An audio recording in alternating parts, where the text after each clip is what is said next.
All right. Welcome to Way of Fishing, the podcast. So I'm actually recording this for the podcast and on YouTube at the same time. So those of you who watch the channel or who listen to the podcasts, I don't know how you wouldn't know, but I do a podcast and I do a YouTube video channel. So all of it is the same general fishing content. We fish out of john boats and kayaks and bass boats, and we bank fish.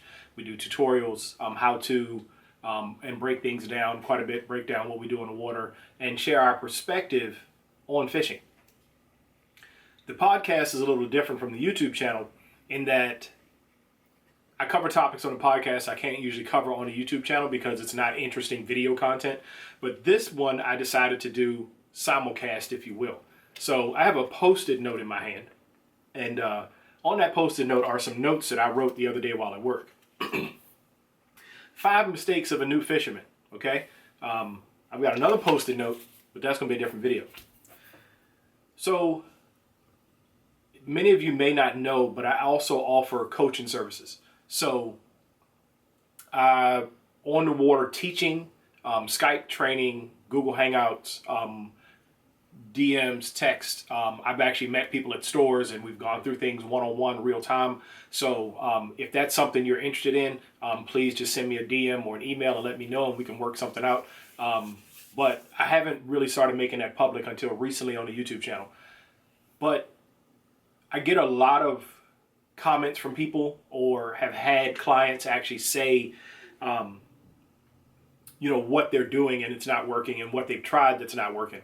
And so I just kind of compiled what I felt like were the top 5 things and just going to touch base on those just a little bit. Let's get right to it. Okay, that's enough of a lead in. 5 mistakes of new fishermen. Number 1 on my list. Buying what you see advanced fishermen using. There's a couple things with people suggesting what to buy. Depending on who you're looking at, they're telling you to buy something that they're paid to tell you to buy. They may not use it themselves. There's a lot of scandals in professional bass fishing that says so-and-so is promoting brand X, but as soon as the camera goes off, they're throwing brand Y to catch their fish. This happens, okay? So don't believe the hype, if you will. Don't believe what people tell you all the time. Also, if you're just starting out, some things are just, you got to have building blocks underneath it. Like, think about that bait as a house. You can't have a house if you don't have the foundation, okay? So let's take something, for example, like a flipping jig. You could pick up a flipping jig, and the chance of you catching a fish on it are actually pretty good, okay? Flipping jigs are phenomenal baits. But if you've never thrown a Texas rig, a shaky head, or anything of those sorts, you're going to have a hard time going from 0 to 100 on a flipping jig. The bite, I couldn't describe it to you right now in front of the camera of the bite, but that's just a good example. If you want to throw jigs, then you have to start with a simple Texas rig. It could be a worm or creature bait or something, but it's analogous, it's similar, and it's an easier start than throwing a jig off the break, okay? So just because you see Joe Blow Superstar throwing it, don't think that you're going to run out there and pick that up and run to the lake and just start whopping fish on it, okay? Not using high percentage lures. So this kind of builds on top of what I was just saying about throwing a flipping jig. If you're out there and you are fishing and you're throwing a top water, like a lot of people are stuck on whopper ploppers. People love whopper ploppers. And whopper ploppers are great baits. They catch big fish for me. They catch a lot of fish for me.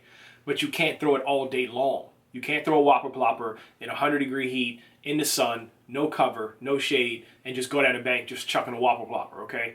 There's nuances to fishing the top water. So there are baits that you could throw all day long, morning, noon, and night, and still catch fish, i.e. a Texas rig. Texas rig is a great bait to start off on, okay? Crankbaits, they're going to be complicated. You can throw a crankbait all day, but there's nuances to crankbait fishing also. That Texas rig is a very simple, good starter bait. You can throw it up shallow, you can work it out deep, you can work it through wood, you can work it on a bridge piling. It's like a 4-wheel drive bait. Those types of baits are the ones you want to stick with. When you're first starting out, in my opinion now, this is my opinion. You can have your own opinion, and whoever's teaching you to fish can have their own opinion too. That's the beauty of fishing. Third, Not being humble. We covered this in the podcast before about just jumping out there and asking people, where are you fishing? Where's that spot? I want to go. And just being boisterous and loud. You have to be humble and kind of know your place. Fall back, be quiet, play the back, and be easy. And you'll ease your way into a lot of situations that are very beneficial. Okay? But it's okay if you're not great. It's okay to say you're not great. Okay? Everybody has to start somewhere. But you got to be humble. Don't come out the gate if you're one of those people who just loves talking trash and just talks trash all the time. Don't be that guy if you're trying to learn something. Taking on too much at once. Find something you're comfortable with and stick with it until you master that. Okay? Spinnerbaits, Texas rigs, slider worms, square bill crankbaits. These are swim baits, plastic swim baits, chatterbaits. These are very good baits to start off with. Okay, you can have a nice little arsenal with Texas rig, a crankbait, and a spinnerbait and go out for a day of fishing. Okay, but if you try to get too specific, too quick, too fast, you're gonna have a difficult time and you're not gonna enjoy it. Take finesse fishing for an example. I finesse fish quite a bit. I actually put effort into not finesse fishing. I try not to do it because it's all I do. But you're not going to go from zero to throwing my finesse rod. It's got 5-pound test fluorocarbon on it. You're going to break the line on a hook set. You're going to break the line fighting the fish. You know what I mean? You just got to have a little bit more experience, and that's not something you jump into. So don't have a finesse arsenal and a flipping arsenal. And chill out. Get you a nice medium heavy rod. Get you a medium action rod. Get you some topwater frogs. Some things that are easy, that are straightforward in how you fish them. Okay? And don't try to get every single thing you see me throwing or see people on YouTube or on TV throwing. Start off small. Build as you go. I've probably got 60 fishing rods. But when I started, I had 1. Then I had 2. Then I had 3. And then 4. You know what I mean? Like, don't take on too much at once.